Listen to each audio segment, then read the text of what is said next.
ನಮಸ್ಕಾರ ಸ್ನೇಹಿತರೆ, ಪ್ರತಿ ವರ್ಷ ಜೂನ್ 23ರಂದು ಅಂತಾರಾಷ್ಟ್ರೀಯ ಒಲಿಂಪಿಕ್ ದಿನವನ್ನು ಆಚರಿಸಲಾಗುತ್ತದೆ. ಸ್ಪರ್ಧಾತ್ಮಕ ಪರೀಕ್ಷೆಗಳ ದೃಷ್ಟಿಯಿಂದ ಈ 3 ಅಂಶಗಳು ನಿಮಗೆ ತಿಳಿದಿರಬೇಕು. ಮೊದಲನೆಯದಾಗಿ ಜೂನ್ 23, 1894ರಂದು ಅಂತಾರಾಷ್ಟ್ರೀಯ ಒಲಿಂಪಿಕ್ ಸಮಿತಿ ಅಂದರೆ IOC ಸ್ಥಾಪನೆಯಾಯಿತು. ಇದರ ಸಂಸ್ಥಾಪಕ ಪಿಯರೆ ಡಿ ಕೌಬರ್ಟಿನ್ ಅವರನ್ನು ಆಧುನಿಕ ಒಲಿಂಪಿಕ್ಸ್ನ ಪಿತಾಮಹ ಎಂದು ಕರೆಯಲಾಗುತ್ತದೆ. ಎರಡನೆಯದಾಗಿ IOC ಯ ಪ್ರಧಾನ ಕಚೇರಿ ಸ್ವಿಟ್ಜರ್ಲೆಂಡ್ನ ಲೌಸನ್ನಿನಲ್ಲಿದೆ. ಒಲಿಂಪಿಕ್ ಧ್ವಜದಲ್ಲಿರುವ 5 ವರ್ತುಲಗಳು ಜಗತ್ತಿನ 5 ಪ್ರಮುಖ ಖಂಡಗಳನ್ನು ಪ್ರತಿನಿಧಿಸುತ್ತವೆ. ಮೂರನೆಯದಾಗಿ ಪ್ರಸಕ್ತ ವರ್ಷದ ಒಲಿಂಪಿಕ್ ದಿನದ ಅಧಿಕೃತ theme sport, building bridges, breaking barriers ಆಗಿದೆ.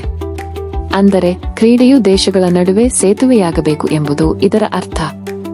ಈ ಮಾಹಿತಿ ಪರೀಕ್ಷಾ ತಯಾರಿಗೆ ಉಪಯುಕ್ತವಾಗಿದ್ದರೆ ವಿಡಿಯೋವನ್ನು ಲೈಕ್ ಮತ್ತು ಶೇರ್ ಮಾಡಿ.